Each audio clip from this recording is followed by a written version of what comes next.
sais pas si on doit dire bonjour, bonsoir.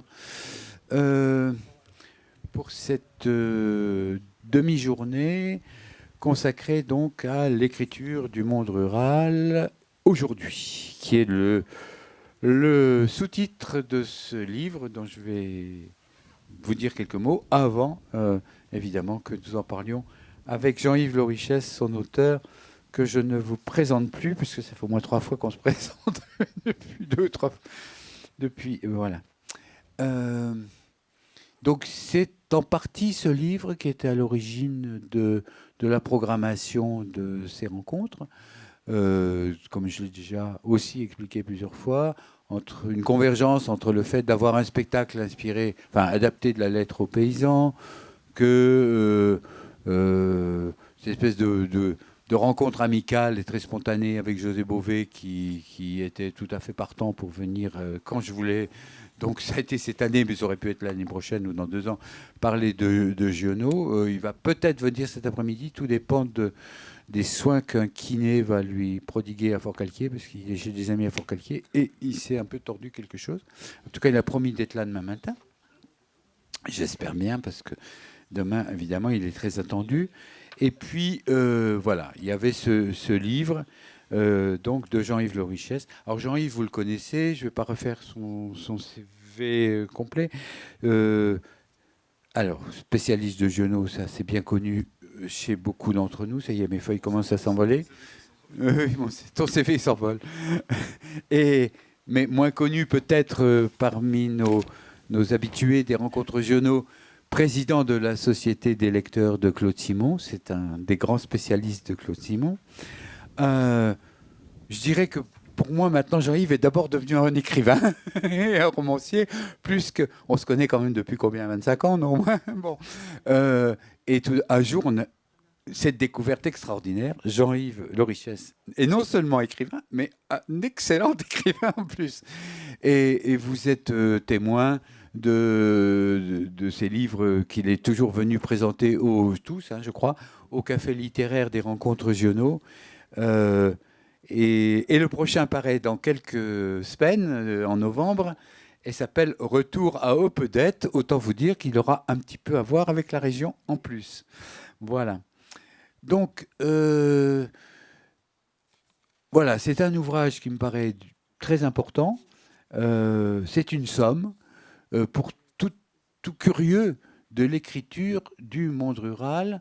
Alors, non seulement dans le passé, parce qu'il y a une introduction historique extrêmement documentée, poussée, qui envisage, bon, je dirais, de Georges Sand à aujourd'hui, André Buchet, voilà, en passant par Giono, bien sûr, Ramu, mais il y a différentes périodes, mais ça, Jean-Yves va en parler. Les années 30, vague régionaliste sur laquelle le succès de Giono se construit, c'est évident. Vague révolution nationale pétiniste, Alphonse de Chateaubriand, évidemment. Reflux inévitable à partir de 1945. Et retour d'un thème qu'on semblait penser tomber en désuétude et qui va revenir de façon extrêmement forte à travers de très grands écrivains. Voilà. Donc, la première question que je voudrais poser à Jean-Yves, qui est la question peut-être basique, élémentaire et tout, mais alors que professeur d'université, romancier lui-même, et tes romans ne sont pas des romans de la ruralité. Alors, j'ai oublié, si, il y a un grand écrivain auquel il s'intéresse et qui va être en question, évidemment, dans ce récit, c'est Richard Millet, qui, depuis des années, pourrait venir aux rencontres Giono. Voilà, parce que c'est aussi un admirateur de Giono. J'ajoute que la plupart des écrivains, sinon à 2 exceptions près, Jean-Loup Trassard et Pierre Bergogneau, la plupart des grands écrivains qui sont traités, il y en a une douzaine dans le livre, une quinzaine, beaucoup en tout cas, des grands écrivains qui sont traités dans le livre de Jean-Yves sont déjà venus, ou sont aujourd'hui, ou seront demain, aux rencontres Giono. Je pense à Pierre Michon, à Emmanuel Pagano, que nous avons reçu il y a 2 ans, André Buchet qui est là, Franck Bouys qui ne sera pas là, mais que nous allons nous transporter dans le jardin pour voir en vidéo sur grand écran, et Marie-Hélène Lafont qui sera là demain. Deux de ces écrivains dont Jean-Yves parle dans son livre auraient été couronnés par le prix Giono, Pierre Jourde et Franck Buis. Et dans le domaine américain, je voudrais signaler un romancier qui est un admirateur de Giono et un ami de Franck Buis d'ailleurs, qui se sent très proche de lui, que nous avons reçu, Sylvie et moi, au Paraïs en 2019. C'est Ron Rash. Et c'est vrai que Buis me fait très souvent penser à Ron Rash aussi. Je ne sais pas ce que tu en penses, André, non? Toi, tu n'es pas d'accord? Non? Moyennement, d'accord. Moi, j'aime beaucoup Ron Rash. Hein. Je dois dire, oui. Oui. En tout cas, Franck m'a dit qu'il était très... Ils s'entendaient très... Ils étaient très copains. Oui, voilà. Même je le connais bien. Oui. Je sais que tu connais bien Franck et que tu regrettes qu'il ne soit pas là aujourd'hui. Voilà. Bon. Jean-Yves, première question. Pourquoi écrire ce livre? Comment, toi qui es sur d'autres lignes de recherche, comment t'es venu, même si tu es un provincial comme moi? Moi, je suis encore plus dans la campagne encore que toi. Mais comment rural. Rural, je suis un vrai rural, moi, oui. École rurale. Comment est né ce désir d'écrire cet ouvrage? Hein, même s'il y a énormément d'auteurs qui te sont chers depuis longtemps, comme Giono et Millet, qui sont dans le champ de ton propos. Eh bien, bon, d'abord, merci pour cette nouvelle invitation, effectivement. Cette fois pour un livre, disons, de recherche, d'études universitaires, mais en fait, qui, je l'espère, je l'ai conçu ainsi en tout cas, est aussi destiné, et peut-être même surtout à un public plus large de lecteurs s'intéressant à cette problématique du monde rural et s'intéressant au monde rural lui-même. Et évidemment, parmi les lecteurs de Giono, il est assez logique qu'il y ait une proportion relativement importante de lecteurs qui s'intéressent à ce monde rural. Donc, voilà, je crois qu'il y a plusieurs... D'abord, il y a une origine sans doute lointaine, et là qui est extra-universitaire, parce que finalement... Tout ce que nous faisons a peut-être des origines lointaines, du côté de l'enfance. Donc il y a des souvenirs d'enfance, effectivement, comme beaucoup de gens de ma génération, d'enfance, des souvenirs de vacances à la campagne, de vraies vacances, de longues vacances, qu'on appelait à l'époque les grandes vacances, qui ne sont plus maintenant des grandes vacances, se sont rétrécies, c'est la peau de chagrin, mais à une époque où on passait effectivement 2 mois complets, en ce qui me concerne, en Corrèze, et où j'ai effectivement, dans mon enfance et mon adolescence, vraiment participé aux travaux d'une ferme, beaucoup plus qu'en simple, observateur de passage, mais vraiment très intégré dans cette famille. Et j'ai d'ailleurs dédié ce livre, ce qui est un peu insolite, parce que c'est un livre certainement que ces personnes n'auraient pas lu, mais je l'ai dédié à une famille de paysans corréziens qui étaient des amis, qui sont malheureusement tous maintenant décédés. Donc il y a ce goût lointain pour les choses de la terre, qui évidemment n'est pas étranger, vous vous en doutez, à ma première approche de Giono, qui a été une approche par le premier Giono, en particulier Que ma joie demeure, qui pour moi a été un livre absolument fondamental dans ma prime jeunesse. Et donc voilà, il y a c'est par Giono que du coup s'est fait le lien entre cet intérêt, plus qu'un intérêt, une proximité, enfin une sensibilité, on dirait, à ces choses de la terre, à ces travaux de la terre, et la grande littérature. Alors après, effectivement, dans mon parcours, tout ça ensuite s'est transformé, je suis passé de lecteur à une lecture qui s'écrit, comme disait Roland Barthes, c'est-à-dire la critique littéraire universitaire. Donc j'ai continué sur Giono. Mais finalement, sur Giono et Stendhal, ce n'était pas tellement les choses de la terre, c'était autre chose. D'autres aspects de Giono, parce qu'évidemment, il n'y a pas que cet aspect qui m'intéresse. Et tu as raison de rappeler aussi, alors Claude Simon c'est autre chose, mais lui aussi, quand même, Claude Simon a écrit un grand livre qui s'intitule Les Géorgiques, ne l'oublions pas, 1981. Donc lui aussi, il était certainement le seul des nouveaux romanciers à être aussi quelqu'un qui s'intéressait aux choses de la terre pour des raisons familiales, entre autres, sur lesquelles je ne vais pas insister. Mais il y a eu effectivement, toujours à la fois dans mes lectures et dans mon parcours universitaire, Richard Millet, qui pour moi est un des grands écrivains contemporains, et dans toute une partie de l'œuvre est la réinvention faulknerienne en quelque sorte de son village et de son canton natal, et non pas comté, mais son canton natal de Vian en Corrèze, sur le plateau de Millevaches. Donc ça m'a conduit quand même à approfondir d'un point de vue critique et dans le champ contemporain cette question de la terre. Et c'est ainsi que progressivement, je me suis rendu compte aussi qu'autour, il y avait d'autres auteurs, alors bien sûr, hein, tu les as cités, Pierre Michon, Pierre Bergogneau, les trois grands Limousins, dont on aura sans doute l'occasion de reparler demain avec Marie-Hélène Lafont, puisque ce sont trois écrivains qui ont déterminé sa propre trajectoire littéraire. Mais aussi d'autres comme Jean-Loup Trassard, qui est plus âgé, une génération un peu plus ancienne, mais qui est un très grand écrivain de la terre, alors de terre beaucoup plus au nord, dans la Mayenne, dans le nord-ouest.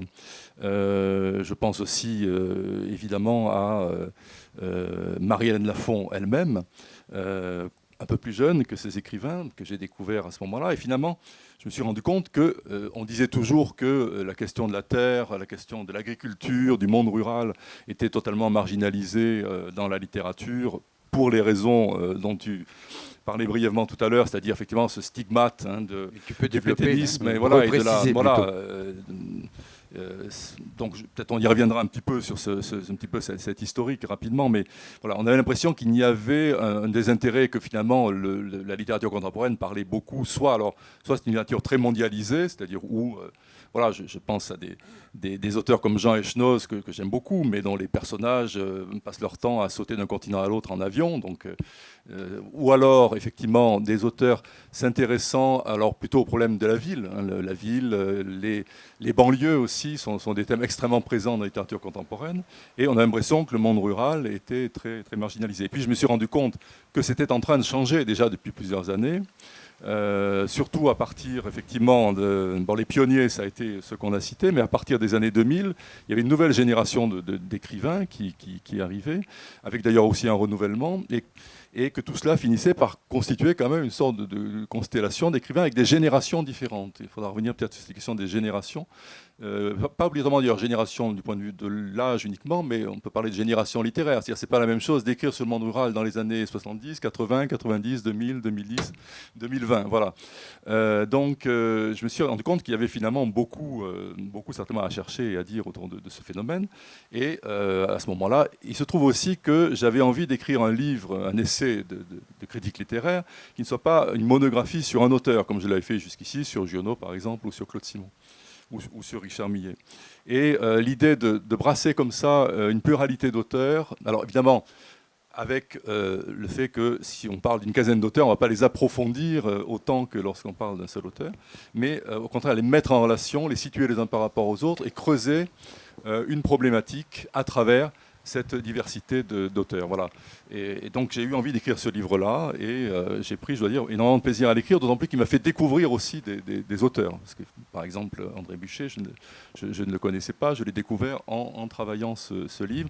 D'ailleurs, de manière générale, les auteurs les plus récents, finalement, c'était ceux que je connaissais le moins. Hein. Donc j'ai aussi prospecté pour m'ouvrir, justement, parce que je ne voulais pas écrire un livre qui s'arrête finalement à cette grande génération, mais qui est presque déjà classique, oui. Hein, des Michon, voilà, etc. Ouais, justement, puisque André, tu es dans ce choix d'auteurs qui sont dans ce livre. Et toi, quel regard tu portes sur ce livre et quelles questions tu aurais envie de poser à Jean-Yves de Richesse sur son approche? Le livre, je l'ai lu une fois il y a un mois. Je l'ai relu là avant de venir. J'ai un peu zappé quand même certains passages. Bon, oui, c'est une somme. Et puis, bon, il y a quand même la part belle à Millet, Michon, Bergogneau. Bon, ça ne me gêne pas, hein. Ce sont des gens que j'apprécie. Ils sont tous des auteurs Gallimard, des universitaires, des professeurs qui parlent de la campagne, d'un monde... Michon, c'est Verdier. Oui, Verdier, mais enfin... Ouais. Et Lafont, c'est Buchet-Chastex. Lafont, c'est Buchet-Chastel, mais je n'ai pas encore parlé d'elle. Qui est mécène du prix Junot. Oui, oui. Oui, oui, non, mais voilà. Donc, comment dire, moi j'ai regardé ce bouquin avec intérêt. En même temps, je ne suis pas dans la même configuration. Je suis un peu en rupture, disons. Je ne suis pas un écrivain de la campagne, même si je suis paysan. Je ne suis pas un écrivain de la campagne ou du monde rural. Même pas un écrivain de la montagne. Après, on m'a dit, ah bah oui, mais t'es du nature writing, les Américains, l'école du Montana, il en parle à un moment donné. Bon, j'ai fait remarquer qu'il n'y a pas d'école du Montana. Ça, c'est une plaisanterie, enfin une plaisanterie. C'est une bévue d'un journaliste du Point qui a associé Eric Bass, Jim Harrison, Crumley, même James Lee Burke dans une école. Harrison a démenti. Donc voilà, bon, mais ça, c'est pas grave, c'est un détail. Mais donc, même par rapport à cette écriture de la nature, où la nature est un genre à part entière, moi, je suis quand même un écrivain de langue française. Et je viens de la poésie. Donc, ce qui m'intéresse, c'est plus le panthéisme des Amérindiens, pas du point de vue religieux ou philosophique, mais du point de vue poétique, avec la mise en égalité des plantes, des arbres, voilà, et des individus. Donc je suis dans une démarche quand même un peu différente, ce qui n'est pas du tout antagoniste ou rédhibitoire, mais voilà, c'est pour expliquer que je me suis senti quand même un petit peu en décalage. Et avec Franck, on a des points communs, mais en même temps, on a aussi des points d'écart, quoi. Je pourrais peut-être expliquer un petit peu comment j'ai constitué le corpus, parce qu'effectivement, vous arrivez dans mon corpus à un moment donné, disons. Hein, quelque part, je parlais de génération, hein, et c'est tout à fait... C'est à peu près du même âge. Oui, mais justement, c'est pour ça que j'ai insisté. C'est vrai que ce n'est pas une génération d'âge, mais vous commencez à publier, je ne parle pas de la poésie hein, que vous avez publiée dans les années 70, mais en tant que romancier, vous êtes quand même de cette génération littéraire, quelque part, hein, des années 2000. Et effectivement, je me suis rendu compte qu'il y avait une histoire. Alors évidemment, du coup, je me suis aussi quand même, je suis revenu sur l'histoire des écritures du monde rural. Hein, même un petit peu, j'ai lu plutôt, vous n'avez jamais lu, là, une grande thèse universitaire sur le roman rustique hein, de Georges Sand à Ramu, bon, qui est une thèse qui a vieilli, mais qui est pas inintéressante. Bon. Donc, bien sûr, il y a une histoire de ces écritures-là au XIXe siècle, hein, Georges Sand, Balzac, Maupassant, Zola, etc. Bon. Donc ça, c'est une première approche, hein, mais bon, ça n'était que un petit peu pour savoir quand même d'où est-ce qu'on vient, parce que quand on travaille sur une période, il faut toujours se demander ce qu'il y a avant. Mais c'est vrai que le grand, je me suis rendu compte, enfin, je le savais, mais ça me l'a confirmé, en particulier, je pense à un très beau livre, un livre important qui s'appelle Écrire la France d'Anne-Marie Thiès, hein, qui est une sociologue de la littérature, qui étudie le mouvement régionaliste de la Belle Époque à la Libération. Et donc que j'ai lu attentivement et qui met très bien en place la manière dont le roman dit régionaliste s'est développé, en particulier dans l'entre-deux-guerres. Et elle montre très bien comment Giono, qu'on ne saurait évidemment réduire au roman régionaliste, en même temps a bénéficié, dans ses premiers succès, de cette vogue du roman régionaliste, qui était une littérature, ce qu'elle appelle, je crois, une littérature moyenne, c'est-à-dire une littérature qui n'avait pas le caractère, évidemment, d'exigence littéraire, d'exigence formelle que pouvait avoir, je sais pas, l'œuvre de Proust, par exemple, mais qui avait, en revanche, évidemment, un public beaucoup plus large. Et donc là, il y a une vraie vogue hein, du roman régionaliste, avec de très grands, qui lui ont été assimilés, évidemment, de manière réductrice, mais avec d'autres auteurs aussi, qui sont loin d'être inintéressants. Donc, voilà, il y a une vogue. Et puis, qui correspond en fait à un intérêt pour cette France rurale qui est déjà tout de même déjà en crise après la guerre de 14. Hein. Donc c'est pas pour rien que finalement on parle toujours d'exode rural dans les années 50-60, mais l'exode rural commence dès la deuxième moitié du 19e siècle avec l'industrialisation, est accentué après la guerre de 14. Donc plus le monde rural traditionnel étant progressivement rencontre des difficultés ou est en crise, plus la littérature s'y intéresse. Et puis il y a ce coup d'arrêt qui est effectivement Pétain, qui est le régime de Vichy, la fameuse formule hein, qui est d'Emmanuel Berle, en fait, dans un discours écrit pour Pétain, la terre qui ne ment pas. Voilà. Donc cette idée d'un retour, d'une révolution nationale qui serait un retour à des valeurs fondamentales de la terre. Et là, évidemment, alors, il y a des écrivains qui vont vraiment être compromis avec Vichy, comme Henri Pourrat, par exemple, par ailleurs écrivain de valeur, dont on parlera certainement aussi demain avec Marie-Hélène Lafont, mais enfin, voilà, qui pendant la guerre a écrit quand même un livre qui s'appelle Le chef, je ne sais plus quel est le titre exact, c'est pas histoire, je crois pas. Le chef français, je crois. Le chef français. Pourrat, sur lequel on a voilà. travaillé ici, il a reçu Pétain chez lui. Voilà, il a reçu Pétain. Pétain n'est jamais venu au Paraïs. Il a très bien. Il obtient le prix Goncourt pendant la guerre, etc. Donc, du coup, après la guerre, il y a une longue éclipse. Alors évidemment relative, ça ne veut pas dire que plus personne n'écrit sur ce monde, mais il y a quand même une longue éclipse du monde rural dans l'après-guerre, années 50, 60, et dans les années 70. Alors là, il y a une bascule, alors qui n'est pas encore absolument une bascule du côté du roman, mais plutôt du côté d'abord du côté sociologique. C'est le moment, vous le savez, où effectivement toute une génération est fascinée par le retour à la terre, qui n'est plus du tout une thématique pétainiste, mais devient au contraire très libertaire dans le mouvement de l'après 68, avec des implantations réelles et parfois réussies et durables dans l'agriculture, en particulier dans ces régions de montagne. Et donc là, il y a une bascule, mais qui est aussi une bascule du point de vue des livres, mais alors plutôt du côté des sciences humaines. Il y a par exemple, moi, c'est ma génération, mais je n'ai pas fait le retour à la Terre, mais j'en aurais rêvé enfant, certainement. Mais il y a par exemple l'histoire de la France rurale, qui est une somme en 4 volumes de Duby et Vallon, donc 2 historiens, qui réunissent un collectif d'historiens et de géographes et qui retracent toute l'histoire de la ruralité en France. C'est un livre extrêmement érudit et savant, et en même temps, c'est un best-seller des années 70. Il y a aussi Montaillou, Village occitan, Le Roi à la Durie, etc. Donc, des ouvrages qui sont des ouvrages de sciences humaines, souvent très savants et qui rencontrent un large succès public. Et puis des témoignages aussi. Bien sûr, Le Cheval d'Orgueil de Jacques Ezélias, par exemple, témoignages sur le monde rural breton au début du XIXe siècle dans des régions très pauvres. Mais ça ne touche pas encore le roman. Et voilà, Soupe aux herbes sauvages, voilà, tout à fait, d'Émilie Carr, c'est ça, qui est aussi un témoignage. C'est ça, parce que c'est paru chez le même éditeur en même temps que mon livre sur Genot, le cinéma, dans les années 60, fin des années 70. Et alors, à ce moment-là, dans les années 80, il y a un grand livre qui sort, qui est le grand livre de Nora, donc sur les lieux de mémoire, grand livre collectif dirigé par Nora sur les lieux de mémoire.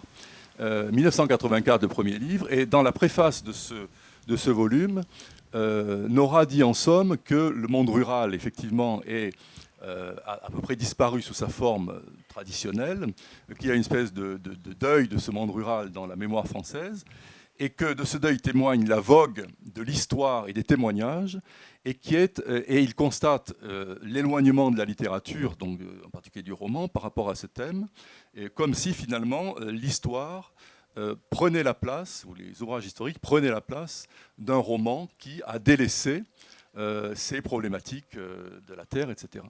Et ce qui est intéressant, c'est 84, c'est en même temps l'année où paraissent les Vies minuscules de Michon, qui sont le premier livre vraiment de littérature exigeante, qui réinvestit donc cette question de la ruralité. Donc au moment où Nora fait un constat, finalement, Michon amorce un processus qui va se poursuivre après, effectivement. Alors, et là, il y a effectivement une génération d'auteurs, donc comme Michon, puis viendront ensuite Pierre Bergougnoux avec Miette, par exemple, qui date de 95, ou Richard Millet avec La gloire des pitres en 95 aussi.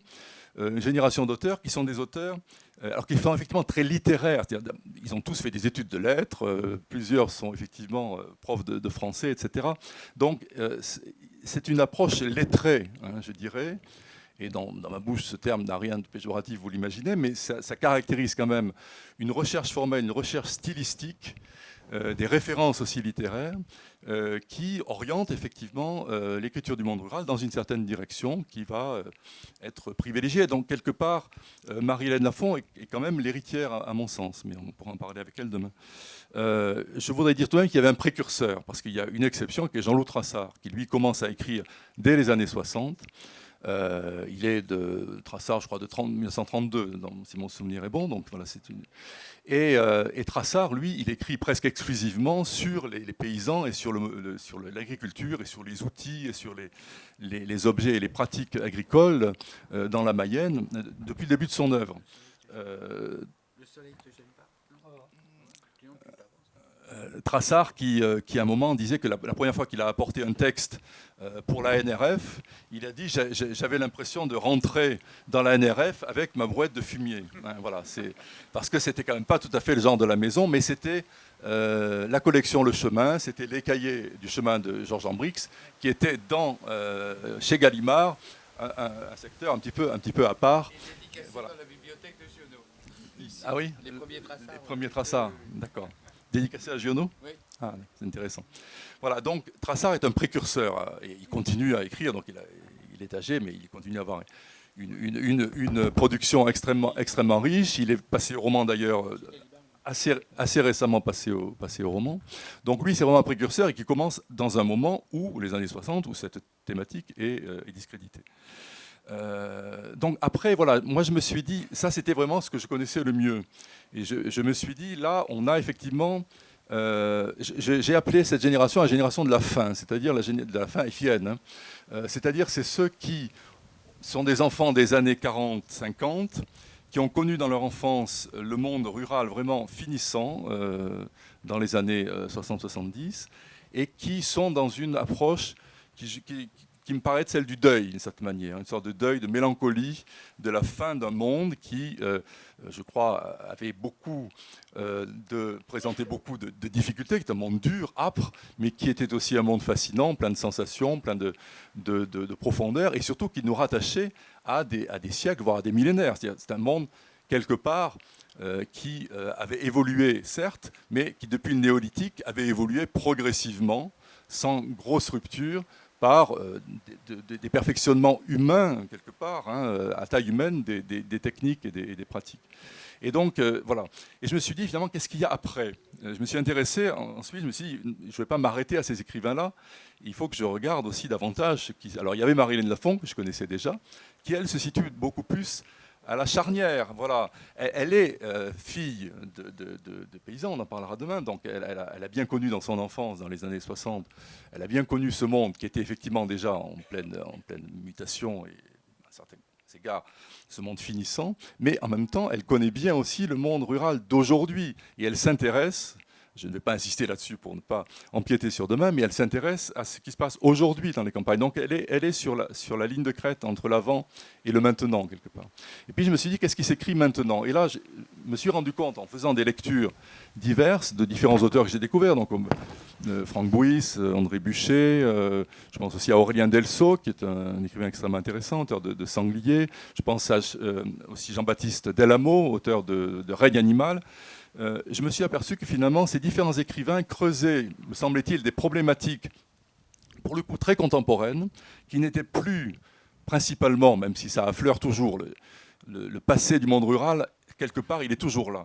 Mais des écrivains qui creusaient des problématiques beaucoup plus actuelles. Je pense dans la problématique de l'animal, par exemple, la question de la condition animale. Bon, dans Règne animal de Jean-Baptiste Delamo, c'est frappant, c'est un roman qui parcourt plusieurs générations dans une ferme du Gers, depuis un élevage porcin traditionnel, donc dans le début du XXe siècle, avec aussi à l'arrière-plan la guerre de 14, etc., jusqu'à un élevage industriel, alors évidemment extrêmement violent et terrible, tel qu'on connaît évidemment ces élevages industriels sous leur forme la plus extrême. Et donc lui, il dénonce ça. Hein, c'est quelqu'un qui est un militant aussi de la cause animale, donc il y a peut-être quelque chose d'un petit peu caricatural dans son livre, mais en même temps c'est un livre puissant et qui est donc complètement en prise avec la problématique d'aujourd'hui, y compris dans son engagement de la condition animale.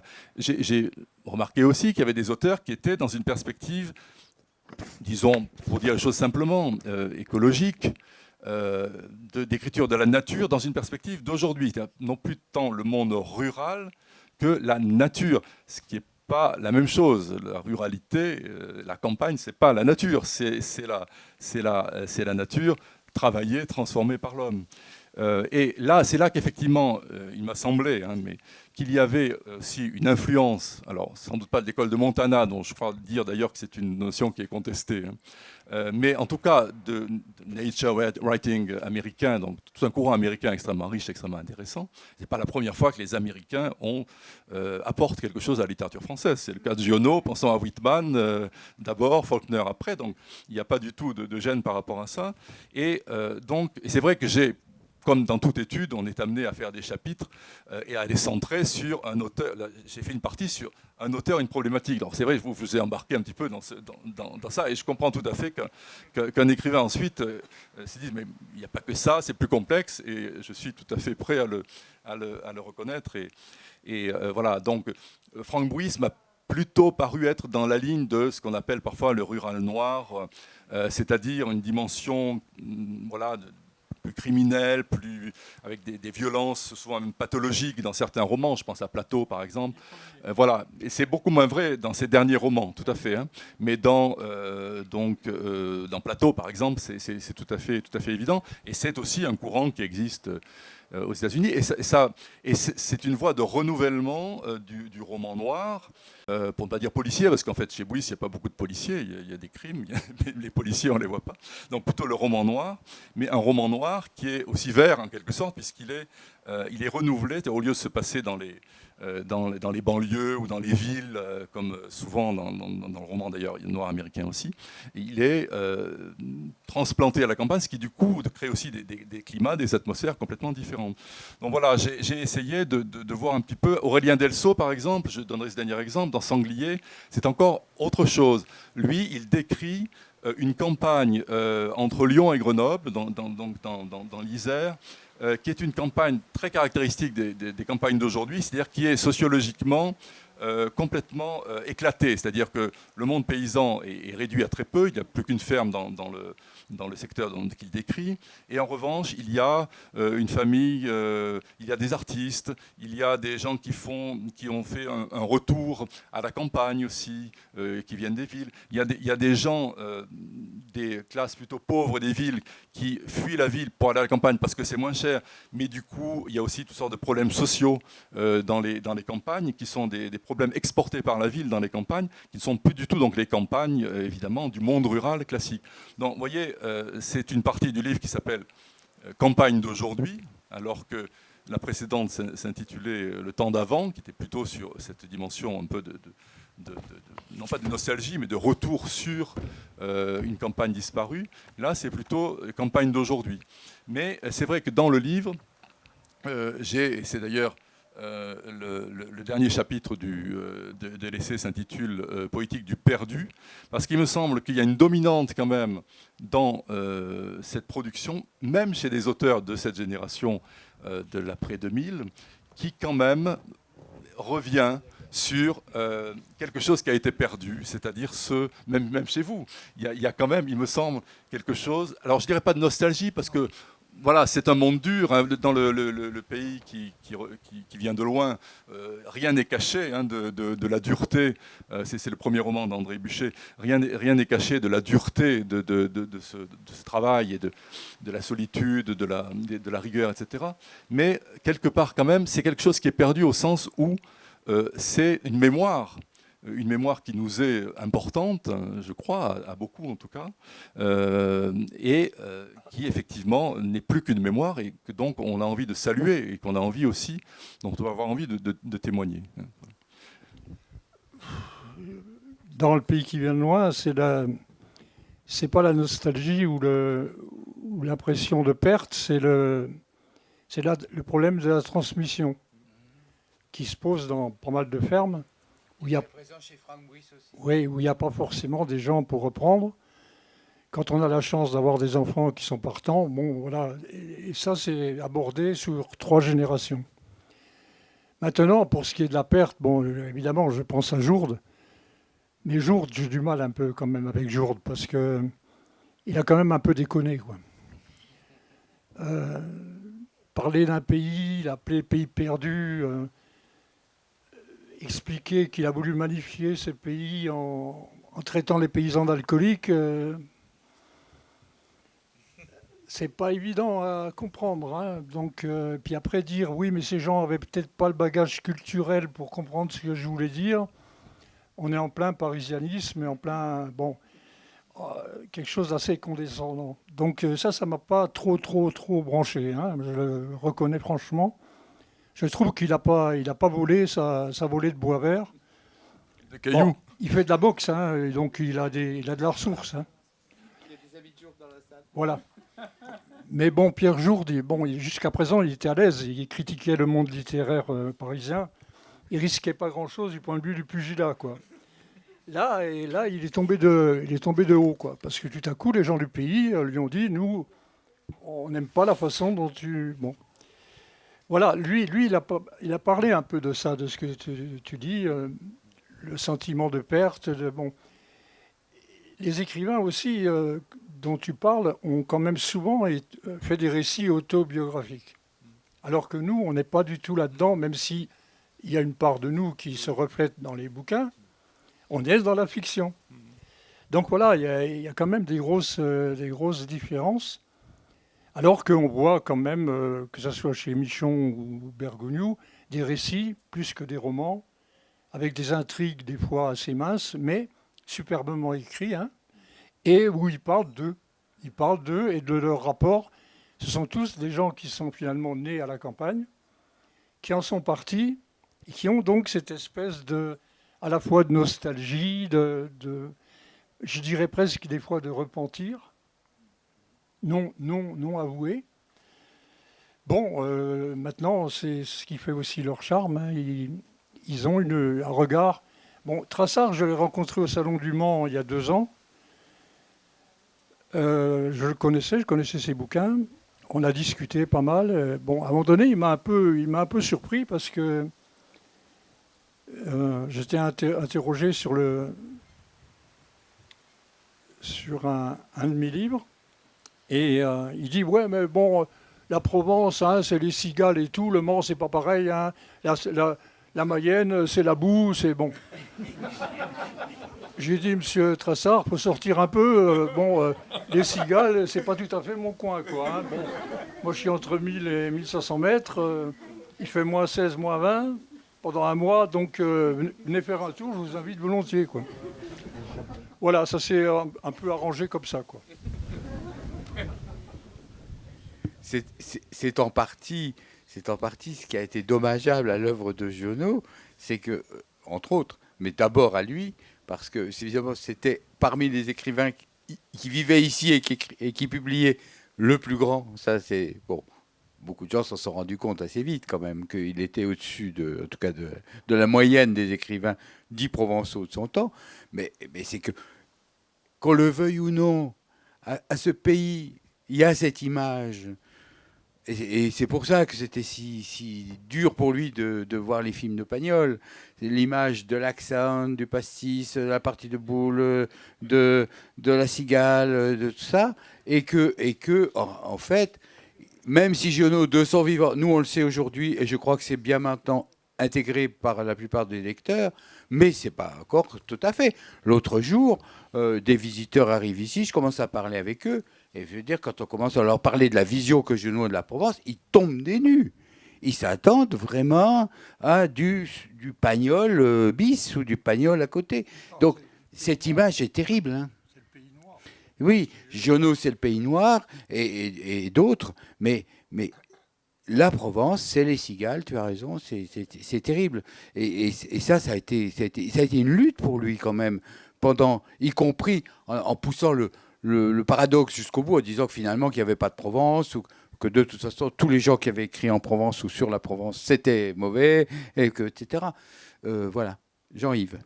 Oui, enfin, je crois que tous les écrivains là, dont nous parlons là, sont des écrivains qui rejettent de toute façon toute forme d'idéalisation du monde rural, enfin l'idylle rurale dont on sait que Giono était très ennemi aussi, mais à laquelle il a été parfois abusivement relié. Mais là, pour ces écrivains-là, je crois que la question est réglée. C'est-à-dire que le monde rural traditionnel est un monde dur, fascinant, une mémoire très, très riche, riche en en pratique, en savoir pratique, riche en savoir aussi, en croyances, en légendes, enfin un monde très riche, mais en aucun cas un monde dont on peut avoir la nostalgie. D'ailleurs, le mot nostalgie est rejeté, je crois, par à peu près tous ces écrivains. Je crois qu'il n'y a que Pierre Jourde qui utilise le terme. D'ailleurs, c'est intéressant, ça rejoint tout à fait ce que vous dites. C'est le seul, je l'ai constaté, parce que chez tous les autres, c'est presque, on pourra faire le test avec Marie-Hélène Lafont demain, mais je crois qu'elle le dit dans plusieurs entretiens, je n'ai pas de nostalgie. Elle sait, pour le coup, elle, vraiment par son enfance à la ferme, elle sait que ce n'est pas un monde dont on peut avoir la nostalgie, c'est-à-dire le désir d'y revenir. Mais en revanche, qu'il puisse y avoir une forme de mélancolie ou de deuil par rapport à la disparition de quelque chose de riche et de riche à toutes sortes de points de vue, c'est en revanche partagé, je crois, par beaucoup de ces écrivains, sauf certains, comme par exemple Jean-Baptiste Dallamo, qui lui, dans une perspective très militante, où il y a une sorte de péché originel de la paysannerie pour Dallamo, qui est les mauvais traitements aux animaux, qui, pour lui, commence avec... voilà, déjà dans l'agriculture traditionnelle, et qui est évidemment renforcée et très aggravé par l'agriculture industrielle. Mais je crois que c'est le seul, dans tous ces écrivains, chez lequel on ne sente pas une forme tout de même de sympathie pour ce monde-là, ou de voire parfois davantage. Alors, là, on a parlé, tout à l'heure, tu parlais donc de Michon, bien connu, en disant que c'était des lettrés, bon, et parfois des enseignants, d'ailleurs, de littérature, comme Marie-Hélène Lafont, hein, qui est agrégée de lettres. Bon, et donc, nous avons la chance d'avoir à côté de nous un écrivain paysan ou un paysan écrivain. Tu as inversé les termes au moment où tu as pris ta retraite, mais... Oui, ça ne se prend jamais. Bon, enfin, bon, c'est avec un certain humour. Tu dis à certains moments dans À l'écart, si vous voulez, aussi très très beau, bel essai sur toi-même, sur ton parcours, en tout cas, donc dont on avait parlé il y a 2 ans déjà aux rencontres Giono. Bon, tu dis, bon, à certains moments, bon, disons que paysan, écrivain. Tu as toujours voulu écrire, mais tu as aussi voulu devenir paysan. Et c'est, bon, avec la figure tutélaire d'Émile Guillaumin, auteur de La vie d'un simple, ils ne sont pas si nombreux à avoir... bon, il y a la figure de Claude Michelet, dont on n'a pas encore parlé, avoir émergé, en quelque sorte, dans cette écriture du monde rural. Alors peut-être que d'abord André, puis après Jean-Yves, pour la figure de l'écrivain paysan. Oui, je reviens sur l'histoire de l'idylle. C'est justement la rupture avec le nature writing. C'est les canons du nature writing, c'est le lieu, l'unité de lieu et le retour à l'idylle. Et en France, nous, les écrivains, disons français, c'est pas trop idyllique quand même. Hein. Bon, ça c'était pour revenir là-dessus, mais la question d'écrivain paysan, au départ, c'est un peu une provoque. Parce qu'effectivement, bon, la plupart des écrivains ne viennent pas de ce milieu. Et bon, j'étais reçu quand même, notamment avec Le Pays qui vient de loin. Josiane Sabigno, qui était à ce moment-là directrice du Monde des Livres, vient sur ma ferme. Je lui fais goûter de l'épeautre, je la balade dans ma forêt. On fait 18 km à pied, elle revient. Elle n'a pas pris de notes, elle fait un papier comme ça dans le Monde des Livres. Et avec ma bobine, et puis c'est parti comme ça, Télérama, Libé et tout. Et là, je commence à être invité, et puis on commence à me dire... Alors là, c'est là que ça coince un peu, c'est là que vient l'envie de parler d'écrivains paysans. C'est que je vois encore Brigitte Kernel à France Inter, pour ne pas la citer, qui me dit « Vous parlez bien pour un... » Et puis, elle s'arrête parce que... Donc je complète, je dis « Pour un plouc ». Alors, elle commence à s'empourprer. Sabine Vespizer, qui était mon éditrice, danse un peu sur la chaise, essaie de récupérer le truc, parce que ça partait mal. Donc à ce moment-là, m'est venue l'idée, elle dit, bah, attendez, moi je vais dire paysan écrivain. On n'est pas si nombreux, on est très peu qu'à être un peu connu, à être un peu bon. Donc c'est parti comme ça, un peu comme un gag. Et puis, malgré tout, il y avait quelque chose d'un peu plus profond, d'un peu plus sérieux dans la mesure où ça me plaisait bien de montrer que les deux étaient indissociables. Il ne faut quand même pas oublier qu'on est dans des pays, moi je suis dans la vallée du Jabron, il y a 11 communes, il y a 1500 habitants. 1 habitant, 2 au kilomètre carré. Ce n'est pas tellement l'habitant, c'est le virgule 2 qui pose problème. Parce qu'on ne sait pas trop à qui l'attribuer. Et donc, quand même, je me rendais compte que dans ce pays, qui était dur pour s'en sortir économiquement, il fallait d'abord effectivement irriguer ce pays en tant que professionnel, en tant que quelqu'un qui crée des choses. On a créé des CUMA, j'ai été président de l'association de développement de la bio dans la Drôme, enfin bref, je ne vais pas vous faire mon curriculum. Et tout à coup, je me dis, oui, d'accord, l'économie, c'est un premier passage, essayer de faire en sorte que ces vallées survivent et vivent correctement. Mais après, il y a le supplément d'âme, il y a l'imaginaire. Et ces vallées ont besoin d'un imaginaire, parce que quand vous remontez dans le temps, notamment avant la Première Guerre, on voyait souvent les paysans l'hiver qui sculptaient, qui écrivaient des petits trucs, qui faisaient un peu de musique. On sentait quand même que ces gens avaient besoin tout à coup de sortir de leurs conditions de l'été, de toute l'année, de paysans âpres à la tâche, durs à la tâche.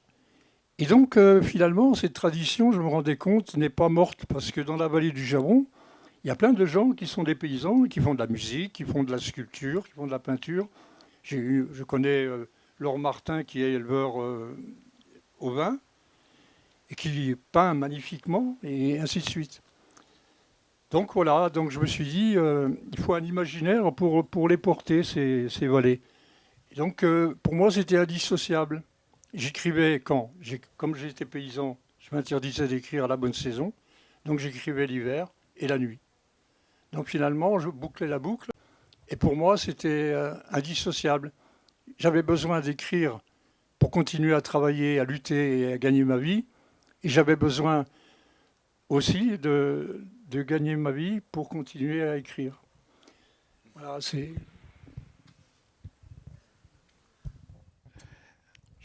Oui, aussi oui, tu prolonges. D'abord, ce que dit André Buchet me fait penser à une réaction analogue, justement, au moment de la publication de La vie d'un simple d'Émile Guillaumin. Parce que son éditeur ne croyait pas que c'était lui qui avait écrit le manuscrit et il a envoyé quelqu'un. C'était vrai pour Colline aussi. Et il a envoyé quelqu'un vérifier sur place, donc dans la Limagne, je crois. Et cette personne, arrivant donc de Paris, a trouvé Émile Guillaumin sortant de l'étable avec un seau à chaque main. Donc il a compris qu'effectivement, c'était quand même bien lui. Et il a parlé avec lui, il a vite compris qu'il en était l'auteur, de toute évidence, mais qu'il était vraiment paysan. Et d'ailleurs, lui-même s'intitulait paysan homme de lettres. À l'époque, on disait homme de lettres. Bon, c'est une expression un petit peu désuète aujourd'hui, mais il mettait paysan en premier aussi. Paysan homme de lettres. Magnifique livre d'ailleurs, La vie d'un simple. Vraiment très très beau témoignage, très bien écrit, très sobrement écrit, mais vraiment magnifique. Et alors effectivement, peut-être dire quelques mots de Claude Michelet, parce que dans mon corpus, les deux écrivains, paysans ou paysans écrivains plutôt, c'est Claude Michelet et André Buchet, qui sont effectivement très différents à bien des égards. Claude Michelet, pour vous le situer, c'est ce qu'on appelle l'école de Brive. Alors, je ne sais pas si elle existe beaucoup plus que l'école du Montana d'ailleurs, enfin c'est une création médiatique pour faire vendre les livres, et pour faire venir des Parisiens à la foire de Brive se goberger de bons produits corréziens. Mais Claude Michelet, c'est effectivement c'est quelqu'un d'intéressant, mais qui est tout à fait, disons, dans la continuité du roman régionaliste, pour le coup. C'est cette veine régionaliste. Cette veine régionaliste, je dirais les choses très clairement, dans le monde universitaire, personne ne s'y intéresse. Et moi, quand j'ai dit à des collègues, j'ai mis Claude Michelet dans mon corpus, on me dit « Ah bon, mais c'est sans intérêt, c'est du roman régionaliste. » Je suis désolé, je travaille sur écrire le monde rural aujourd'hui. Aujourd'hui, pour moi, c'était à partir des années 80. Il y a un grand roman de Claude Michelet qui s'appelle « Des grives au loup », qui a un très grand succès public, qui a été adapté en feuilleton, etc., dans les années 80. Ensuite, toute une saga, Les gens de Saint-Libéral, qui est l'histoire effectivement d'une famille paysans corréziens sur plusieurs générations, depuis le début du XXe siècle jusqu'à la fin du siècle, donc qui couvre toutes ces mutations du monde rural. Claude Michelet est effectivement, alors c'est un cas très singulier, c'est le fils d'un ministre de général de Gaulle, Edmond Michelet, d'un grand ministre. Qui est décédé en même temps que Genot. Ah oui, Oui, ça, je savais le pas. même mois. Ouais. Et qui donc, Claude Michelet, est donc d'un milieu tout à fait bourgeois, mais dans son enfance, il allait à la ferme à côté. En Corrèze, bon, un peu comme moi je l'ai fait un peu plus tard, mais lui, vraiment, il en est pas sorti. Il a dit à son père, je veux être paysan. Et son père a eu la grande intelligence de dire, d'accord, au lieu d'essayer de le persuader de surtout pas faire ce métier indigne d'un fils de ministre, il lui a dit, d'accord, il faut que tu l'apprennes, il faut que tu fasses une école. Et donc il l'a envoyé faire une école d'agriculture parce que c'est un métier et ça s'apprend. Et effectivement, Claude Michelet est devenu un paysan écrivain. Il a cultivé, c'était je crois surtout de l'élevage, mais il a donc eu une ferme jusqu'à sa retraite et il est toujours en vie. Bon, donc il a produit toute cette œuvre, alors qui effectivement est, je dirais, c'est du bon roman régionaliste. C'est l'histoire d'une famille. Ça montre la réalité de la terre. Il la connaît. Donc il y a une valeur de témoignage, une valeur ethnologique qui est incontestable. Il n'y a pas d'idéalisation, mais il y a tout de même quelque chose quand même d'une valorisation d'une tradition.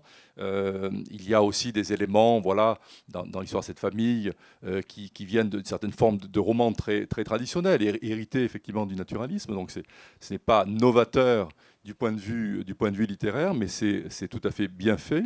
Et je m'en suis surtout servi justement pour tout ce qui concernait la capacité qu'a cette littérature tout de même de témoigner de ce qu'étaient les pratiques, les mentalités dans une région de petites exploitations telles que peut être la Corrèze, telle qu'elle était la Corrèze à son époque. Donc voilà, et c'est effectivement tout de même... Alors après, il y a la question, qui est légitime pour écrire sur le monde rural, sur le monde des paysans? Et là, je crois que c'est une question fondamentale.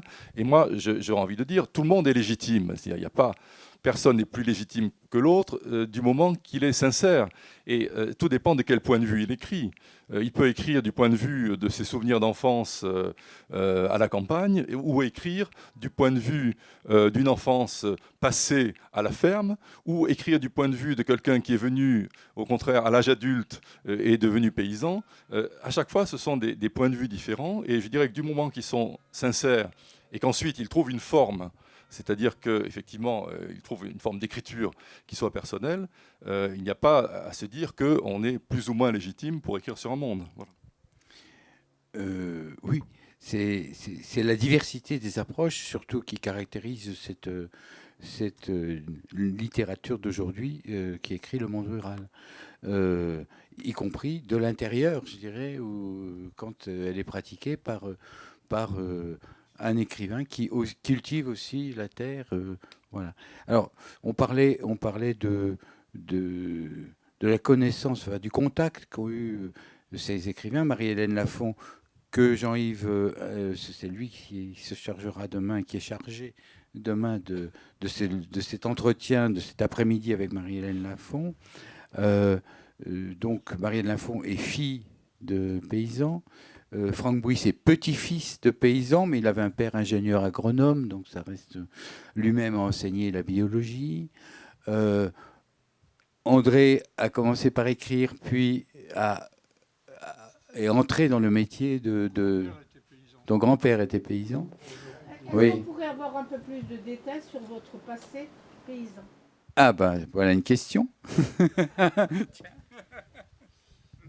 C'est-à-dire les débuts. D'abord, où êtes-vous? Vous avez dit la vallée du Bûche, la vallée Du Jabron. Jabron. Mais où? Alors, vous connaissez la foire bio de Montfroc? C'est moi qui l'ai créée. Donc j'habite là. J'habite en face de la montagne de Lure, plein sud, entre 1000 et 1540 mètres, sur 240 hectares, donc pas mal de bois, de landes. J'ai réussi à défricher 36 hectares et j'en cultivais, mon fils a repris ma ferme, j'en cultivais aussi 25 à Montfroc et à Curel, le long du Jabron. Donc en bio depuis 70, donc je suis un des pionniers de l'agriculture bio, avec Pierre Rabhi, que je connais bien. Et que vous dire que je me suis beaucoup investi là-dedans, et dans l'écologie, et dans la défense des paysans, parce que c'est de là d'ailleurs qu'est venu le bouquin Un pays à vendre. J'étais avocat des paysans qui étaient menacés d'expropriation. C'est-à-dire que j'avais fait une formation, parce qu'on avait une association de défense des fermiers dans la Drôme. Parce que Montfroc, c'est dans la Drôme, c'est dans la vallée du Jabron, donc géographiquement dans les Alpes de Haute-Provence, mais administrativement une enclave dans la Drôme. Donc chaque fois, je montais à Valence pour prêcher la bonne parole et développer la bio. Voilà, bon, on s'est installé, c'était en friche, il y avait de l'eau, il y avait de la terre, les bâtiments étaient en ruine. On a recréé, on a rebâti donc une maison et remonté l'autre pour loger d'abord les enfants. Nous, on s'est logés dans des baraques en paille pendant 3 ans, par -5, -6 la nuit, dans les baraques. Et puis, on a construit cette maison. Donc, il fallait monter chaque fois les matériaux depuis le village chargés sur les remorques, décharger, remonter. On a fait sauter, donc le chemin était à 2 mètres. On a fait sauter de la dynamite et on a élargi à 3,20 mètres. Donc on a fait un travail de Romain. Donc voilà, bon, je pourrais vous en parler pendant des heures. Mais voilà, en gros, alors si, je vais quand même vous dire un truc. En fait, quand je dis paysan, je devrais dire, j'ai un tas de casquettes, je ne sais pas où les mettre. Je devrais dire bûcheron, planteur d'arbres. J'ai été berger aussi. On a eu de l'élevage. Mais bon, on a quand même planté 20 000 arbres à 4 pendant 2 ans. Depuis 88, j'en plantais environ 300 chaque année pour garder la forme, histoire de ne pas rouiller. Donc, et j'étais le premier à refuser de déboiser pour boiser en France. D'ailleurs, j'ai dit, on boise dans le couvert existant. Et par rapport à ce projet de boisement, on a monté un projet hydraulique pour arroser par déclivité, sans mettre le tracteur ni même la pompe, 15 hectares qui étaient en dessous du site retenu pour faire une retenue collinaire. Donc voilà, et la forêt c'était du chêne, du hêtre, du frêne vers le ruisseau, enfin bon. Donc l'eau, j'ai capté 3 sources. L'eau arrive dans un bassin pour l'alimentation des bêtes et de la maison. Le trop-plein de ce bassin va dans la retenue. Et le trop-plein de la retenue va dans le ruisseau qui descend au village. Bon, je pense que j'ai pas trop déconné, quoi. Oui, c'était... Bon, là, on va en zig, en zag, mais c'est très bien parce que ça rend très vivant d'avoir à la fois, je dirais, l'écrivain, l'objet de l'étude, l'auteur de l'étude, un des objets de l'étude, et le public qui réagit. Donc, on est bien dans quelque chose de vivant. Oui, Emmanuel. Oui, pour Jean-Yves Lorichès. Oui. Vous êtes très focalisé, j'allais dire, sur le massif central globalement, le nord, l'ouest et le sud. J'allais venir. Ah, bon, excuse-moi. Vas-y, continue. Et puis André Chanson, auquel je pense, parce que, bon, il y a peut-être, bon, je pense que Chanson et Giono ont eu quand même des contacts lors de la création de Vendredi. Oui. Mais Chabrol aussi a quand même cette parenté, enfin, avec le terroir, qui fait revivre avec les luttes et paysannes et syndicales dans le pays minier. Donc il y a une convergence, je pense. Enfin, et pourquoi ne pas les avoir choisis ou l'un des deux? Comment? Il y a Clavel aussi. Oui, oui, bien sûr. Oui, alors si quand même, je n'ai pas toutes les dates en tête, mais je pense quand même que c'est antérieur aux années 80, leur production essentiellement. Chanson sans aucun doute, mais Chabrol et Clavel, ils ont peut-être continué un tout petit peu après, mais voilà, donc c'est ça. Après, c'est un peu nos conventions, si vous voulez, universitaires qui valent ce qu'elles valent, mais qui font que on considère contemporain, une notion qui est assez élastique, mais on la considère plutôt comme effectivement ce qui se passe après les années 80. Mais effectivement, bon, les exemples que vous donnez montrent que effectivement, des choses commencent à s'écrire dès les années 60-70. Bon. Voilà, pour chanson. Non, voilà. Mais alors ça, de toute façon, c'était pas dans mon objet. Hein. Donc, j'ai effectivement fait, parce que j'ai fait ce travail-là un peu de généalogie, si on veut, de toute cette écriture-là. Hein, et c'est pourquoi il y a un premier chapitre qui s'intitule Une histoire littéraire, une histoire sociale et culturelle, je crois, je l'ai appelé. Ou sociale et littéraire, plutôt. Donc j'ai une histoire sociale et littéraire. Voilà, c'est-à-dire j'essaie de retracer un petit peu, parallèlement d'ailleurs, en entrelaçant les deux, l'histoire de l'évolution du monde rural depuis la fin du 19e siècle, et puis l'histoire de l'évolution des écritures du monde rural, pour montrer aussi de ce que ça venait. Il y a en effet cette chose tout à fait, je dirais presque un cercle magique où on va trouver, parlant de cette région, issue de cette région, enracinée dans cette région, et on en reparlera forcément demain avec Marie-Hélène Lafont, j'imagine, il y a sur un département et demi français, c'est-à-dire la Corrèze, une partie du Cantal, un morceau du plateau de Millevaches et la Creuse, on va avoir Michon, Bergogneau, Millet, dont j'aimerais que tu dises quand même un mot, Marie-Hélène Lafont et Bouisse. C'est pas mal quand même, hein, sur un timbre-poste des départements français, pas un timbre-poste, pas un peu plus grand, mais enfin quand même, un petit coin de France, et qui sont tous des écrivains, je veux dire, où l'écriture, je veux dire, il n'y a pas que parler du monde rural, où l'écriture, leur voix personnelle, leur style, entre guillemets, est vraiment marquant. Enfin, chaque œuvre est marquée par ça. À propos de Millet. Oui, enfin à propos du Massif central. Du Massif central. D'abord, oui. Ben, c'est quand même c'est là qu'on trouve peut-être les départements les plus déshérités, enfin ceux qui ont subi vraiment de plein fouet l'exode rural. Hein. C'est par le Massif central que passe ce que les géographes ont longtemps appelé la diagonale du vide, qui va du nord-est au sud-ouest. Alors, comme l'expression paraissait un peu incorrecte, on appelle maintenant diagonale de faible densité,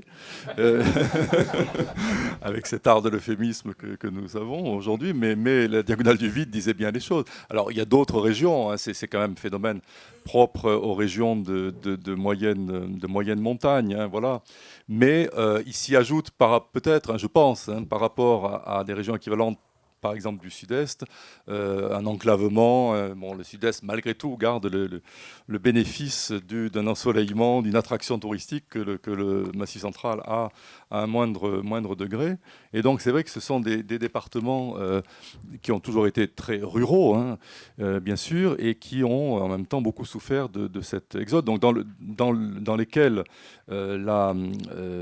cette fin des paysans, pour reprendre l'expression d'Henri Mandrat, qui est un géographe qui a fait un grand livre dans les années, je crois que c'est en 1967, hein, qui a marqué parce qu'il étudiait de manière très précise ce phénomène de ce qu'il appelait la fin des paysans. Moi, c'est dans ces terres-là, cette fin des paysans, c'est-à-dire d'une forme traditionnelle d'agriculture, a été particulièrement marquante. Et donc, du coup, aussi une perte considérable de population.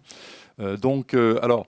Après, on a dit parfois, je ne sais plus qui est l'auteur de cette boutade, que le Massif central, et peut-être spécialement à la Corrèze, produisait essentiellement des vaches et des hommes politiques. On peut ajouter des écrivains, effectivement.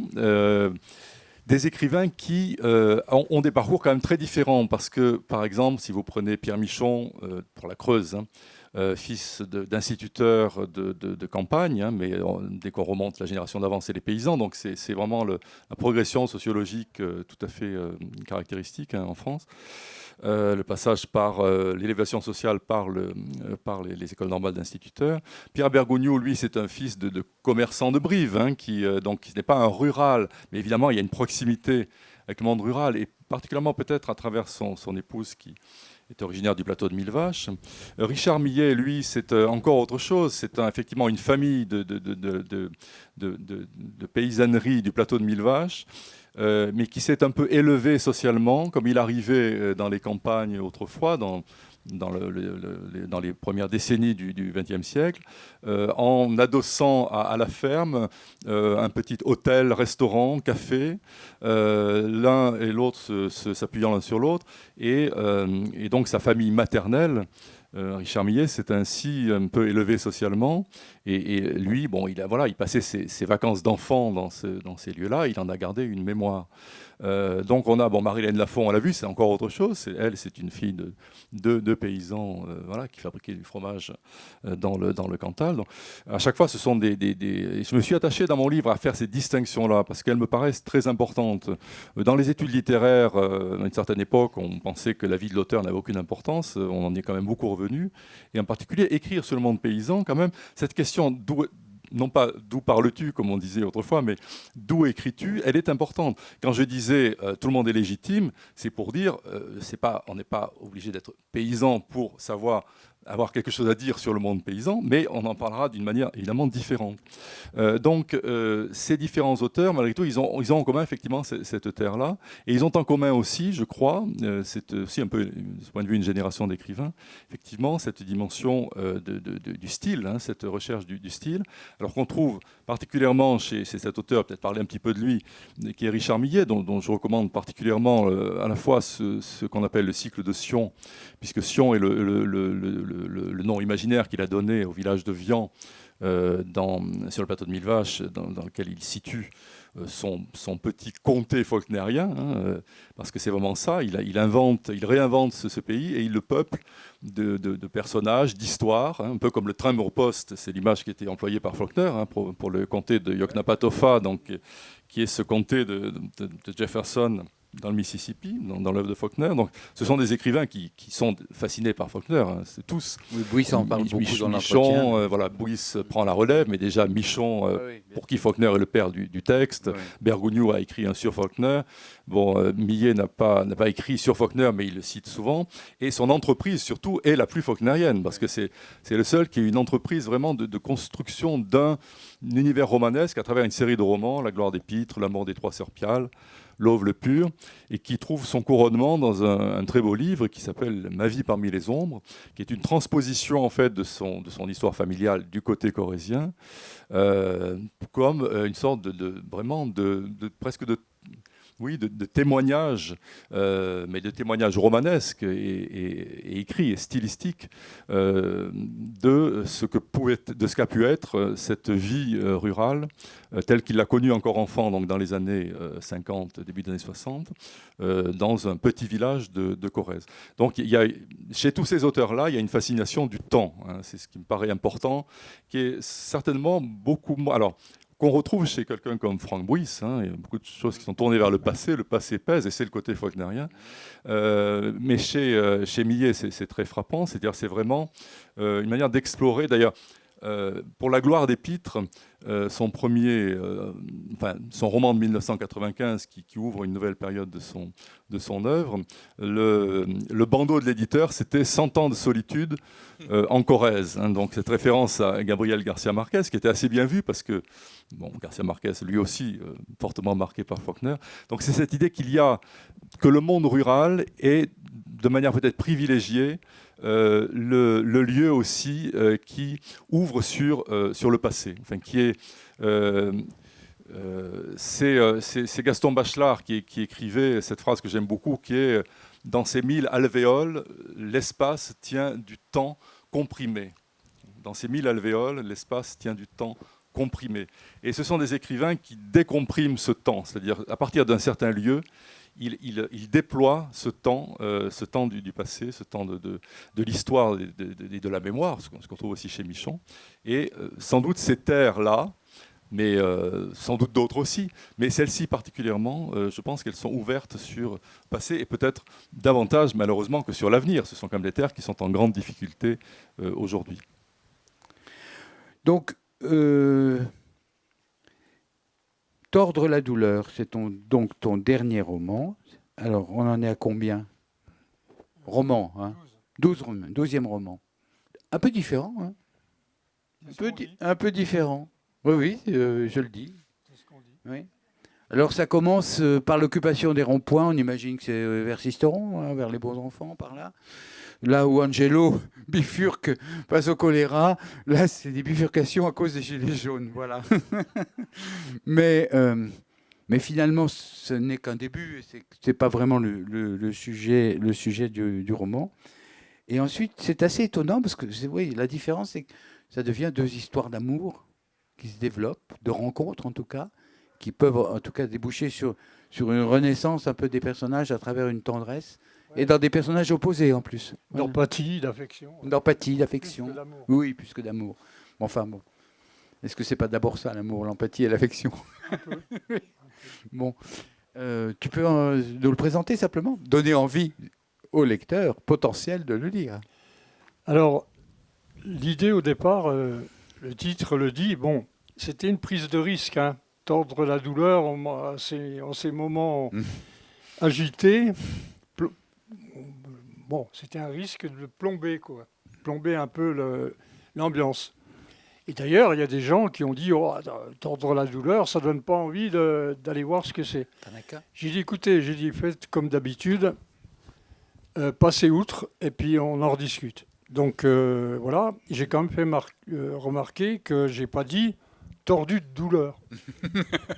J'ai dit tordre, donc il y a un principe actif. Donc ça sous-entend qu'on va y arriver, qu'il va se passer quelque chose. Et donc j'imagine 3 trajectoires de gens qui sont dans la détresse, qui ont chacun leur lot de chagrin, et qui vont se percuter donc du côté de Sisteron dans un contexte donc 2018 où je pouvais difficilement évacuer le contexte social et politique, donc que j'aborde, que je n'élude pas, mais que je ne m'appesantis pas dessus non plus. Donc le contexte des Gilets jaunes. Mais pourquoi il y avait aussi une raison évidente, c'est que quoi qu'on pense de cette absence de mouvement, ce n'est pas un mouvement. Ces gens se sont découverts. Ces gens ont fraternisé sur des ronds-points. Et là, ces 3 trajectoires, ce sont aussi des gens qui ne se connaissaient pas et qui tout à coup vont fraterniser, vont s'épauler, vont s'entraider. Donc il y avait un lien. Et puis alors, à la douleur, à la détresse des êtres, se superposait la douleur des arbres. C'est-à-dire que j'anticipe d'1 an, mais il y a eu une tempête en 2019 qui a mis les arbres, notamment la forêt des Alpes du Sud, et notamment du Jabron, à genoux. Et notamment chez moi, où ce qui s'est passé, c'est qu'il y a d'abord eu la pluie, puis la neige, et pour finir, le vent. Donc les arbres se sont fendus souvent en 2, notamment les feuillus, pas trop les résineux, parce que les résineux sont un peu comme des parapluies, les cèdres. Bon. Et donc ça m'intéressait de superposer à la douleur des êtres la douleur des arbres. Et ça revenait à mes bouquins antérieurs, où la nature est toujours un personnage à part entière. Donc je ne voulais quand même pas déroger de ce point de vue-là. Après, voilà, il y a un contexte un peu sociopolitique au départ, mais très vite, on passe à autre chose. Oui, d'ailleurs. D'ailleurs, en effet, quand j'ai lu les premières pages, j'ai dit « Oh là là, où il nous emmène ?»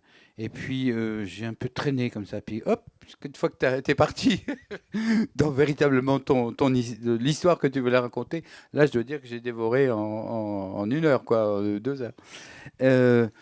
Oui, c'est... Alors, tu en as parlé tout à l'heure, et c'est ça qui est quand même, avec Jean-Yves, on vous en avait parlé aussi, c'est que la spécificité de l'écrivain paysan ou du paysan écrivain André Buchet, c'est que finalement, c'est moins de parler du travail, des travaux et des jours de la vie paysanne, y compris difficile, qui est celle de l'exploitation d'une ferme dans la vallée du Jabron, que la nature. Et là, c'est pareil, à travers ces rencontres et ces coups d'empathie, en effet, qui vont lier ces personnages, tes personnages, il y a des échappées permanentes comme ça sur la vie animale, sur, bon, bien sûr, la forêt, tu viens d'en parler, et finalement, tu es quand même d'abord un écrivain de la nature plus que de la vie rurale. On m'a des fois dit, t'es un écrivain de la nature. J'ai dit non, j'écris dans la nature. C'est pas pareil. Oui. Et puis, c'est là qu'il y a un peu une rupture, c'est que je suis paysan. Qu'est-ce que je vais m'échiner à raconter comment je plante un arbre, comment je fauche, comment ceci, comment cela. Bon, je peux le faire, bien sûr. Mais j'ai trouvé que ce qui était intéressant, c'était d'aller au-delà de ça, au-delà d'une activité avec ses hauts, ses bas, ses difficultés. Bon, c'est esquissé par moments, mais par petites touches. Et puis avec pas mal de silence. Pour moi, c'est important le silence dans les livres. Ça permet au lecteur de respirer, puis de marquer un temps. Et là, je rejoins Franck sur les fins. Moi aussi, j'ai des fins ouvertes la plupart du temps. C'est une manière de permettre que le livre continue dans l'esprit des lecteurs. Maintenant, là, ce qui m'intéressait, parce qu'il y a eu un précédent, il y a eu le livre Un court instant de grâce. Et ça, c'était aussi un livre assez engagé, dans la mesure où vous savez qu'il y a la centrale de Gardanne, qui est une centrale à charbon, et Sarkozy, en 2014, qui était monté à Metz, avait dit « la forêt, c'est de l'argent qui dort ». Il en a fait d'autres, mais enfin celle-là était pas mal quand même. Et alors, du coup, après les biocarburants, on avait trouvé cette nouvelle manne de dire c'est une alternative écologique, la biomasse. Or, la biomasse, c'est-à-dire couper du bois pour faire de l'électricité, c'est 30% à tout casser de rendement. À tout casser. Et d'un point de vue écologique, c'est désastreux. Donc, il y avait ça. Je ne voulais pas, pareil, faire un pamphlet. Donc, je me sers de cette réalité où il est quand même question de mettre en coupe rase les forêts du Sud, et notamment les Cévennes, où ils ont dit « oui, ne vous inquiétez pas, les Bancaou, on va reboiser. » Oui, on va reboiser des châtaigniers qui sont d'un fort rendement calorifique avec du pin sylvestre. Bon, donc il s'est créé un collectif ici, Forêt du Sud. Et moi, j'imagine donc à ce moment-là une femme d'une 60aine d'années dans un massif montagneux. Donc j'aurais pu très bien me mettre en scène, moi, puisque j'étais concerné et actif dans ce truc. Ça m'intéressait parce que j'avais aussi envie de faire un roman résolument féministe. Et il faut savoir que les femmes dans ces régions, dans ces montagnes, vivent plus longtemps que les hommes. Ça, c'est pas un scoop. Et donc, elles se retrouvent souvent seules dans des fermes. Et là, voilà, elle qui organise la résistance par rapport à cette volonté de mettre la forêt en coupe rase. Parce qu'il ne faut quand même pas oublier que l'ONF avait donné son feu vert alors que la base était contre, et qu'on a été démarché pendant 1 an et demi par des techniciens de l'ONF et de la DDA pour vendre des parcelles qui jusqu'à présent n'intéressaient pas les forestiers parce que trop en pente ou éloignées, et qui tout à coup, avec le dumping proposé par la centrale, prenaient de la valeur. Donc ça m'intéressait de mettre une femme en bagarre par rapport à ça. Et donc après ça, je me suis dit, qu'est-ce que tu vas faire ? J'avais pas envie de parler du Covid. Bon. Et un des rares à ne pas avoir envie. Ouais. Et donc, cette idée des gilets jaunes, qui était très controversée, j'ai entendu pas mal de conneries quand même de la part de la presse. Donc, j'avais envie quand même d'y mettre un petit grain de sel, quoi. Donc, oui, tu mets ton grain de sel, voilà. Presque un peu façon Canard enchaîné d'ailleurs au début. Oui. Ouais. Bon, et puis ensuite intervient le personnage quand même principal, qui est Bernie. Et là, Bernie, bon, les gens ils ont dit, Bernie, c'est toi. Bon, oui, c'est pas faux. C'est une partie de moi, de toi, bien sûr. Oui. Et pourquoi ? Parce qu'il s'occupe des arbres. Bon, c'est quelqu'un qui a morflé parce qu'il a perdu son fils. Je vous dirai pas tout le roman. Qui a perdu son fils qui avait une 40aine d'années. Il n'y a rien de pire que de survivre à son propre fils ou fille, ou à sa propre fille. Donc, au début, il ne s'enlève pas, son couple explose, et il est là dans une montagne un peu perdue, ancien berger, et il se rappelle de ces années, les années 60, où il allait au Sainte-Marie, un peu en pèlerinage, où les Sainte-Marie n'étaient pas encore... C'était un lieu cosmopolite, un carrefour d'échange. C'était pas encore voilà, un truc grand public pour le commerce et le business. Donc il a besoin de rompre un peu avec sa détresse. Et il dit, bon, bah, allez, j'y vais, quoi. Je renoue avec ça. Et là, il va rencontrer quelqu'un qui est en détresse aussi. Et l'épisode des Gilets jaunes, il est là pourquoi ? Parce qu'il s'est basé sur un fait réel. Une militante est renversée accidentellement par une femme au volant. Et la presse titrera en disant qu'elle l'a renversée voilà, volontairement. Or, non, c'est un accident. Elle la frôle, mais elle perd l'équilibre. Et malheureusement, sa tête vient frapper le bitume. Et elle décède. À partir de là, donc, le fils et la fille sont anéantis. Et là, il y avait dans l'idée de tordre la douleur un autre aspect, c'était que est-ce qu'on répare ? Est-ce qu'on peut réparer ? Et cette jeune femme qui culpabilise à mort d'avoir causé cet accident involontairement ne peut pas s'absoudre, ne peut pas se séparer d'eux. Comme si elle erre un peu comme un fantôme, comme une âme en peine, autour de ce couple de frères et sœurs. La sœur supporte absolument pas. Et lui, donc Sylvain, lui, il est partagé. Il est ambivalent.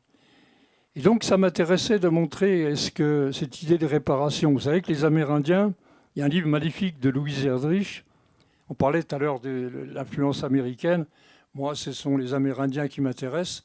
James Welch, Scott Momaday, Louise Erdrich, des gens comme ça. Et Louise Erdrich, elle écrit un bouquin qui s'appelle La Rose, où il y a deux familles, et puis avec des enfants, ils sont amis, et ils vont à la chasse. Et malheureusement, ils tirent, et ils tuent l'enfant de la famille voisine. Et les Indiens, ils ont ce sentiment de la réparation. Donc qu'est-ce qu'il fait ? Il a 4 enfants, il propose un de ses enfants à la famille qui est en deuil. Avec tout ce que ça sous-entend pour la mère, pour le père, de difficultés à admettre un truc pareil, de s'approcher pour les enfants. C'est les enfants qui vont sauver le truc. C'est eux qui vont montrer la voie et rapprocher tout le monde. Et ça, je trouvais ça formidable. Mais en France, on n'a pas ça. On n'a pas la réparation. Et c'est pas pour rien que Sylvain, il est garagiste. Il rafistole, comme il dit, mais il répare pas. Bon. Donc voilà, il y avait cette envie de mettre 3 trajectoires bien différentes, mais en même temps douloureuses.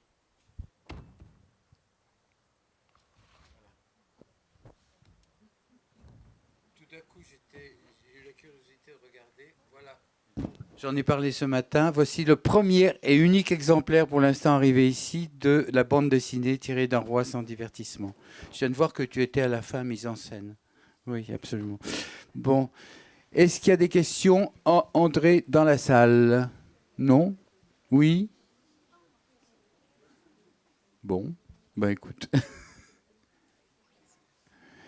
Eh bien, je remercie Jean-Yves et André et Franck Bouis à distance pour cet après-midi qui, j'espère, vous a captivé, vous a intéressé, vous a donné surtout envie de découvrir non seulement le livre de Jean-Yves et celui d'André, et ceux d'André, mais également tous les auteurs dont Jean-Yves Lorichesse parle dans son livre. Et Jean-Yves, on se donne rendez-vous l'année prochaine pour Retour à Opodette, c'est ça, qui sort en novembre. Donc ça, c'est en... Sylvie, c'est en septembre ou octobre ? Septembre, hein ? Oui, mais ça sort maintenant. Bon, ça sort, là. Donc, l'imagerie est magnifique. Les images sont très belles. L'adaptation est un peu librement adaptée d'un roi sans divertissement. Mais bon, je le rends à Sylvie parce que sinon, vous allez la voir si vous voulez voir les images. Voilà. André, je te remercie. Et je vous invite tous à passer au stand de librairie, à vous rafraîchir. Et pendant que nous mettons en place le concert de 18h.